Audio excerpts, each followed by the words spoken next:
तो चीन भले ही मुनीर और शहबाज से नाराज है, लेकिन ट्रंप की चापलूसी करके जो मुनीर और शहबाज ने चाहा वो दोनों को मिल गया। सऊदी ने पाकिस्तान के कटोरे में डॉलर डाले तो अमेरिका ने F-16 अपग्रेडेशन का इनाम दिया। मुनीर और शहबाज से उनके बॉस ट्रंप इतने खुश हुए कि पाकिस्तान को F-16 लड़ाकू विमानों के रडार सिस्टम के लिए तकनीकी और इंजीनियरिंग सपोर्ट देने का फैसला ले लिया है। हालांकि ये भारत के लिए अच्छे संकेत नहीं है। ये रिपोर्ट भी आप देखिए। अमेरिका ने अपने दोनों पिट्ठू मुनीर और शहबाज शरीफ को इनाम दिया। भले ये दोनों कुरियर बॉय अपने बॉस के काम को अंजाम तक नहीं पहुंचा पाए, ईरान को झुकाने के लिए ट्रंप के एजेंडे को आगे नहीं बढ़ा पाए, लेकिन अव्वल दर्जे की चापलूसी और जी हुजूरी इनके काम आ गई। इन दोनों ने शांति वार्ता के नाम पर जो दलाली की है उसका अमेरिका के राष्ट्रपति ट्रंप ने इन्हें इनाम दिया है। भारत का दोस्त होने का दावा करने वाले अमेरिका ने दिया धोखा। पाकिस्तान के F-16 लड़ाकू विमान के बेड़े को अपग्रेड करेगा अमेरिका। भारत की आपत्ति के बावजूद अमेरिका ने पाकिस्तान की मदद की। जी हाँ, आतंकी मुल्क पाकिस्तान को अमेरिका ने एक ऐसा इनाम दिया है जिसकी कल्पना मुनीर और शहबाज ने भी नहीं की थी। पाकिस्तान एक बड़े अमेरिका रक्षा सौदा का हिस्सा बन गया है, जिसके तहत पाकिस्तान को अब F-16 लड़ाकू विमान के रडार सिस्टम के लिए तकनीकी और इंजीनियरिंग सपोर्ट मिलेगा। इस डील का मकसद F-16 फाइटर जेट्स की क्षमता को बनाए रखना है। अमेरिका पाकिस्तान की F-16 ताकत को कमजोर नहीं होने देना चाहता। अमेरिका अगले 10 साल तक पाकिस्तान F-16 बेड़े के अपग्रेड और रख रखाव की व्यवस्था करता रहेगा। इससे पहले भी पाकिस्तान को $686 मिलियन का अपग्रेड पैकेज मिल चुका है। अब आपको F-16 फाइटर जेट्स के अपग्रेडेशन के मायने समझाते हैं। क्यों ये भारत के लिए अच्छे संकेत नहीं है? दरअसल इससे पाकिस्तान के F-16 को बहुत दूर से भारतीय विमानों को ट्रैक करने की क्षमता मिलेगी। अब एक साथ कई टारगेट पर नजर रख सकेगा पाकिस्तान। भारतीय वायुसेना के पास दुश्मनों के रडार को अंधा करने वाले जैमर्स हैं, जिनका इस्तेमाल ऑपरेशन सिंदूर में किया गया था, लेकिन अब इन जैमर्स के खिलाफ F-16 के नए रडार की क्षमता बढ़ जाएगी। नमस्कार, मैं सौरभ शुक्ला। दुनिया की राजनीति में कोई भी चीज मुफ्त की नहीं मिलती है। एक तरफ ईरान और अमेरिका के बीच तनाव चरम पर है और दूसरी तरफ पाकिस्तान इस आग को बुझाने के लिए मध्यस्थ यानी बिचौलिया बना हुआ है। लेकिन क्या पाकिस्तान ये सब सिर्फ शांति के लिए कर रहा है? शायद नहीं, क्योंकि इस दलाली का इनाम पाकिस्तान को मिल चुका है $488 मिलियन के एक नए अमेरिकी रक्षा सौदे के रूप में। आखिर क्या है ये F-16 रडार डील और क्या भारत को इससे डरने की जरूरत है? इसके बारे में हम आपको बताते हैं। हाल ही में अमेरिकी एयरफोर्स ने नॉर्थरॉप ग्रुमेन के साथ $488 मिलियन का एक बड़ा कॉन्ट्रैक्ट दिया है। इस सौदे का मकसद है F-16 लड़ाकू विमानों के रडार सिस्टम जैसे APG-66 और APG-68 को तकनीकी और इंजीनियरिंग सपोर्ट देना। खास बात यह है कि इस लिस्ट में पाकिस्तान का नाम भी शामिल है। ये प्रोजेक्ट साल 2036 तक चलेगा, यानी अगले एक दशक से भी ज़्यादा समय तक अमेरिका पाकिस्तान के F-16 बेड़े को वेंटिलेटर पर नहीं बल्कि पूरी तरह एक्टिव रखने की गारंटी दे रहा है।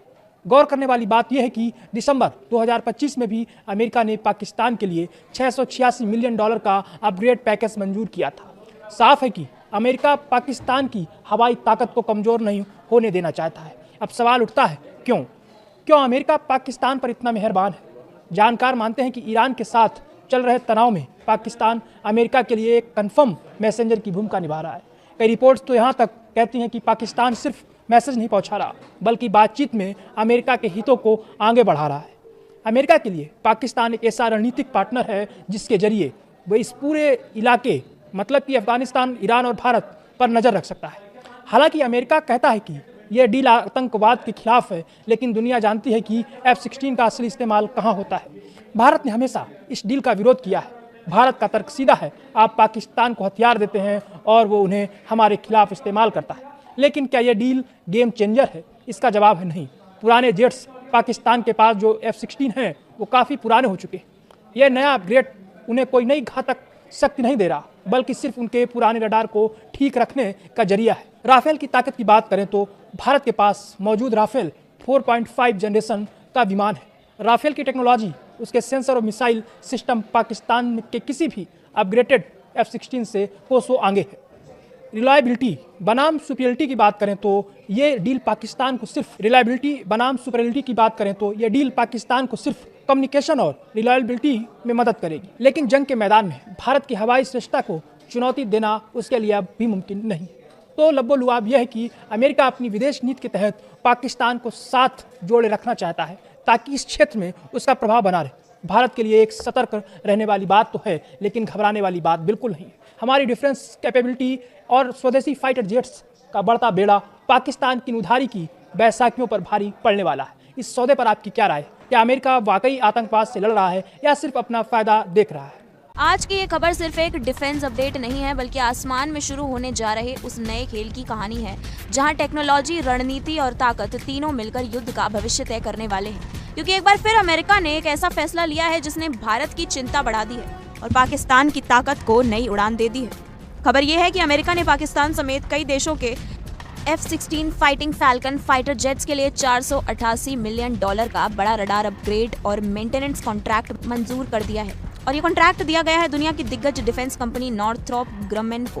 अब पहली नजर में ये एक सामान्य तकनीकी अपग्रेड लग सकता है, लेकिन असल कहानी इससे कहीं ज्यादा गहरी और खतरनाक है।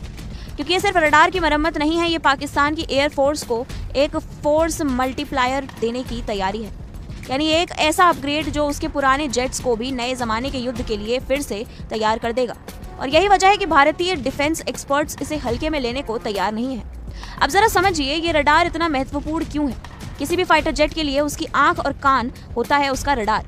जितना ताकतवर रडार, उतनी दूर तक दुश्मन की पहचान, उतनी जल्दी हमला और उतनी ज्यादा बचने की संभावना। अब अमेरिका ने पाकिस्तान के F-16 में जो अपग्रेडेशन मंजूर किया है, उसमें पुराने रडार सिस्टम AN/APG-66 और AN/APG-68 को नया सॉफ्टवेयर और बेहतर प्रोसेसिंग दी जाएगी। यानी ये पुरानी तकनीक अब नए दिमाग के साथ काम करेगी। और यहीं से शुरू होता है असली खेल। 2025 में हुए $686 मिलियन के एक और सौदे के तहत पाकिस्तान के इन F-16 जेट्स को लिंक 16 नेटवर्क से जोड़ा जा चुका है। यानी अब ये जेट अकेले नहीं लड़ेंगे, अब ये एक टीम की तरह काम करेंगे। एक ऐसा नेटवर्क जहां हवा में उड़ रहे दूसरे विमान, जमीन पर मौजूद रडार और कंट्रोल सेंटर सब एक दूसरे से रियल टाइम डेटा शेयर करेंगे। इसे कहते हैं नेटवर्क सेंट्रिक वॉरफेयर और आधुनिक युद्ध में यही गेम चेंजर है। कल्पना कीजिए अगर एक F-16 ने दुश्मन के विमान को देखा तो उसी पल पूरी एयरफोर्स को उसकी लोकेशन मिल जाएगी। यानी दुश्मन छिप नहीं सकता, भाग नहीं सकता और बचना उसके लिए पहले से कहीं ज्यादा मुश्किल हो जाएगा। अब सवाल ये उठता है कि क्या इससे भारत की वायुसेना को खतरा है?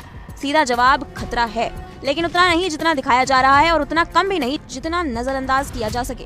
क्योंकि एक तरफ पाकिस्तान के F-16 अपग्रेड हो रहे हैं तो दूसरी तरफ भारत के पास सुखोई Su-30 MKI और डसॉल्ट रफाले जैसे अत्याधुनिक फाइटर जेट्स हैं, जो तकनीक और मारक क्षमता में काफी आगे हैं। लेकिन यहाँ ट्विस्ट ये है कि ये अपग्रेडेशन F-16 को ज्यादा टिकाऊ और ज्यादा स्मार्ट बना देगा।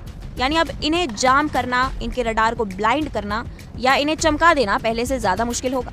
याद कीजिए ऑपरेशन सिंदूर के दौरान भारत ने अपने एडवांस्ड जैमर्स का इस्तेमाल किया था, जिससे दुश्मन के रडार को अंधा किया जा सकता है। लेकिन अब इस नए अपग्रेड के बाद पाकिस्तान के F-16 इन जैमर्स के खिलाफ ज्यादा मजबूत हो जाएंगे और यही वो बिंदु है जहां ये खबर खतरनाक बन जाती है।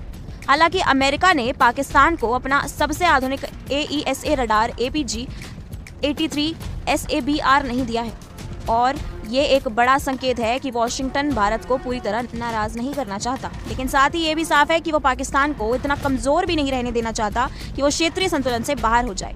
यानी एक तरह से अमेरिका बैलेंस ऑफ पावर का खेल खेल रहा है। लेकिन जमीनी हकीकत क्या है?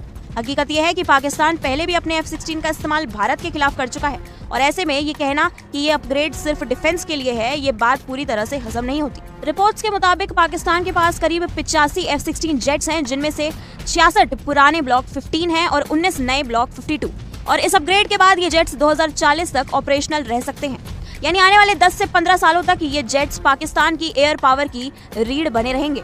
अब जरा सोचिए, एक तरफ नेटवर्क से जुड़े स्मार्ट जेट्स, दूसरी तरफ अपग्रेडेड रडार और ऊपर से बेहतर सर्वाइवल क्षमता। ये कॉम्बिनेशन किसी भी हवाई जंग से समीकरण बदल सकता है और यही वजह है कि भारत के लिए ये सिर्फ एक खबर नहीं बल्कि एक चेतावनी है। सवाल ये नहीं है कि पाकिस्तान कितना मजबूत हो रहा है, सवाल ये है कि क्या भारत अपनी बढ़त को बनाए रख पाएगा? क्या हमारी रणनीति इस तेजी से बदलती टेक्नोलॉजी के साथ कदम मिला पा रही है? क्योंकि आज की जंग सिर्फ मिसाइल और बम की नहीं है, आज की जंग डेटा की है, नेटवर्क की है और स्पीड की है। जो पहले देखेगा वही पहले मारेगा और जो पहले मारेगा वही जीतेगा। तो क्या ये F-16 अपग्रेड भारत के लिए खतरे की घंटी है या सिर्फ एक और डिफेंस अपडेट? ये आने वाला वक्त तय करेगा। लेकिन एक बात तय है, आसमान में अब खेल और भी खतरनाक हो गया है और इस खेल में गलती की कोई गुंजाइश नहीं है। फिलहाल के लिए इतना ही, लेकिन इस खबर पर हमारी नजर बनी रहेगी क्योंकि डिफेंस की दुनिया में पिक्चर अभी बाकी है। अपनी राय हमें कमेंट सेक्शन में जरूर बताएं और बेल आइकन को दबाना ना भूलें। फिलहाल के लिए इतना ही। देश और दुनिया से जुड़ी तमाम खबरों के लिए जुड़े रहिए इंडिया डेली के साथ। देखिए इंडिया डेली 24/7 अब आपकी स्मार्ट टीवी पर। इंडिया डेली मौजूद है सभी डिजिटल प्लेटफॉर्म पर लाइव और लगातार। इंडिया डेली 24/7 हर दिन राष्ट्र को समर्पित। नीति इस तेजी से बदलती टेक्नोलॉजी के साथ कदम मिला पा रही है क्योंकि आज की जंग सिर्फ मिसाइल और बम की नहीं है, आज की जंग डेटा की है, नेटवर्क की है और स्पीड की है। जो पहले देखेगा वही पहले मारेगा और जो पहले मारेगा वही जीतेगा। तो क्या ये F-16 अपग्रेड भारत के लिए खतरे की घंटी है या सिर्फ एक और डिफेंस अपडेट, ये आने वाला वक्त तय करेगा। लेकिन एक बात तय। नमस्कार दोस्तों, मैं हूं दिनेश कियोरा। बहुत बहुत स्वागत है आपका देश प्रदेश के इस प्रोग्राम के अंदर। पहली खबर यह है कि पाकिस्तान के F-16 करीब करीब $500 मिलियन की लागत से अपग्रेड होने जा रहे हैं। इसके साथ ही ईरान यानी कि तेहरान ट्रंप को कह रहा एक वार्निंग दिया है कि एक्सेप्ट द बैड प्रपोजल और फेस इम्पॉसिबल वॉर, यानी कि मेरा प्रपोजल अच्छा या बुरा है, इसे एक्सेप्ट कर लो, और अगर नहीं एक्सेप्ट करना है तो फिर वॉर को एक्सेप्ट करो और तुम्हारे पास कोई रास्ता यहां पर नजर नहीं आता है। पहली खबर पे आते हैं। एक बालन शाह की खबर भी है नेपाल से, उस पर भी आएंगे। और पहले सबसे पहले F-16 को लेता हूं कि उसको थोड़ा सा मॉडर्नाइजेशन हो रहा है। और वैसे कल मैंने खबर दी थी कि J-35 भी खरीदने जा रहे हैं इस साल, और टर्की का कान भी वो खरीदने जा रहे हैं जो कि 5th जनरेशन है। और F-16 को इलेक्ट्रॉनिक वॉरफेयर सिस्टम से $500 मिलियन की लागत से उसको ये मॉडर्नाइजेशन उनका करने जा रहे हैं। F-16 काफी पुराने, ऑलमोस्ट 30 ईयर्स ओल्ड एयरक्राफ्ट है, बल्कि उससे भी ज्यादा ही हैं। और कहा जा रहा है कि उनके रडार सिस्टम्स नए आएंगे, सॉफ्टवेयर नए आएंगे, और उससे उनकी जो पावर है वो बढ़ जाएगी। तो इसमें खासतौर से कोई अमेरिकन कंपनी है, उसको ये कॉन्ट्रैक्ट दिया गया है पूरा का पूरा, और ये करीब करीब $500 मिलियन का ये पूरा कॉन्ट्रैक्ट है। और इससे अभी F-16 2040 तक उनके और चलेंगे। 2040 यानी कि 14-15 साल ये एयरक्राफ्ट उनका अभी और चल पाएगा। फिलहाल उनके पास JF-17 भी है, J-10 भी हैं, और अगर ये इस साल उनका अगर JF-35AE जो चाइनीज स्टेल्थ फाइटर वो आ जाता है 5th जनरेशन का, तो उनको काफी बड़ी एक एडवांटेज वहां पर मिलने के आसार बन जाएंगे। इसके साथ ही तेहरान ने यानी कि RGC ने एक बड़ी वार्निंग दी अमेरिका को कि choose between an impossible operation और ए बैड डील। ये वर्ड यूज किए गए हैं, चूज बिटवीन इम्पॉसिबल ऑपरेशन और ए बैड डील, क्योंकि जो भी